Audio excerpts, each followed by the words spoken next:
चमत्कारी बहू की लालची सास। राजगढ़ की गौरी अपने माता पिता की इकलौती संतान थी। गौरी के पिता मेहनतकश किसान थे। वो सारा दिन खेतों में काम करते। गौरी अपनी माँ का किचन में हाथ बटाती। वो जंगल से लकड़ियां बीनती और माँ के चूल्हे में मदद करती। एक दिन वो जंगल में लकड़ी बीनने गई थी कि तभी उसे रोने की आवाज आती है।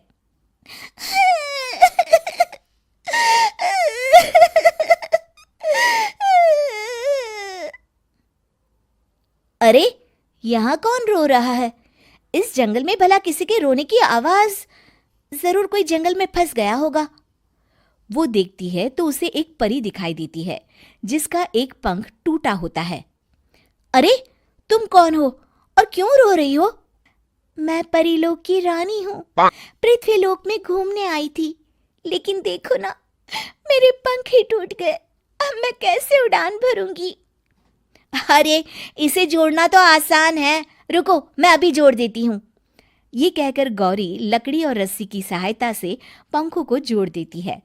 परी अपने जुड़े हुए पंखों को देखकर खुश हो जाती है और गौरी को वरदान देती है कि वो पूर्णिमा की रात किसी भी चीज को हाथ लगाएगी तो वो सोने की हो जाएगी। लेकिन गलती से अगर उसने किसी इंसान को छू लिया तो वो अगली पूर्णिमा तक सोने का ही रहेगा। गौरी घर आती है और सारी बात अपने माता पिता को बताती है। गौरी की माँ उसे कहती है, तू भी ना गौरी, सारा दिन परियों की कहानियां पढ़कर स्वप्न लोक में ही रहती है। नहीं माँ, मैं सच बोल रही हूँ। देखो, आज पूर्णिमा की रात है ना, इसलिए डर के मारे मैं कोई सामान भी नहीं छू रही हूँ। अच्छा, ऐसी बात है बिटिया रानी, तो जरा इस घड़े को हाथ लगा दे। गौरी घड़े को जैसे ही हाथ लगाती है वो सोने का हो जाता है। गौरी के माता पिता घड़े को देखकर हैरान रह जाते हैं। अगले दिन गौरी के पिता उस घड़े को सुनार के पास बेचने जाते हैं तो रास्ते में उन्हें कंचा काकी मिलती है। वो सोने का घड़ा देखकर गौरी के पिता से पूछती है, अरे गौरी के बापू, ये पीतल तो बड़ा चमक रहा है। अरे काकी, ये पीतल नहीं, सोना है, सोना। बेचने ले जा रहा हूँ। अरे, कहीं कोई लॉटरी लग गई है क्या? इतना सोना? गौरी के पिता काकी को गौरी को परी द्वारा दिए वरदान के बारे में बताते हैं। काकी गौरी के पिता की बात सुनकर सोच में पड़ जाती है और फिर अगले दिन काकी गौरी के घर आती हैं। गौरी के बापू, तुम्हारे लिए मैं एक खुशखबरी लाई हूँ। तभी गौरी की माँ पूछती है, क्या खुशखबरी है काकी? अरे, तुम्हारी बेटी का रिश्ता मैं अपने बेटे से करना चाहती हूँ। अरे, कब तक अपनी सयानी लड़की को घर पर बिठा कर रखोगी? हाँ, देखो काकी, मैं ऐसे ही व्यक्ति से अपनी बेटी की शादी कराऊंगा जो गौरी के वरदान से नहीं, उसके गुणों को समझे।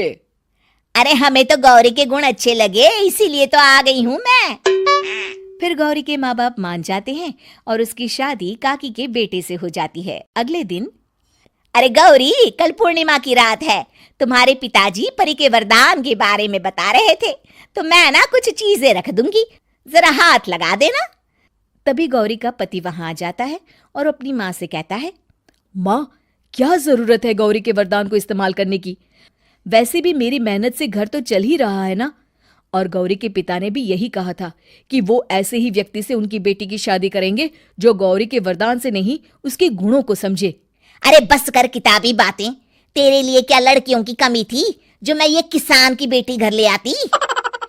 और सुन गौरी, कल अगर तूने सारी चीजों को सोने का नहीं किया तो मैं तुझे घर से निकाल दूंगी और अपने बेटे की दूसरी शादी करवा दूंगी, समझी?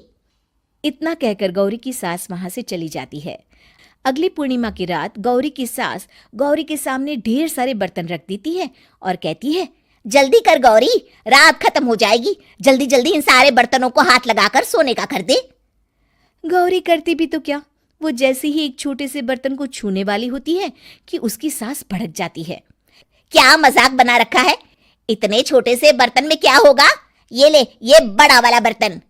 जैसे ही बड़ा सा बर्तन लेकर गौरी की सास उसकी तरफ बढ़ती है, वैसे ही बर्तन के बाहर से वो धड़ाम से गिर जाती है।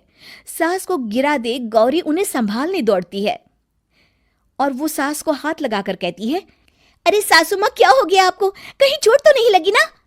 लेकिन जैसे ही वो हाथ सास से हटाती है तो देखती है कि उसकी सास सोने की हो गई है। गौरी सोनी की सास को देखकर रोने लगती है और अपने पति से कहती है, मुझे परी ने कहा था कि अगर मैं किसी इंसान को हाथ लगाती हूँ तो वो अगली पूर्णिमा तक सोने का ही रहेगा। अब मैं क्या करूँ? अरे करना क्या है, माँ को उठाकर अलमारी में रख दो। और हाँ, लालच का फल बुरा ही होता है। ज्यादा बड़े बर्तन को सोने का बनाने के चक्कर में माँ का ये हाल हुआ है। ये कहकर वो दोनों माँ की तरफ देखने लगते हैं।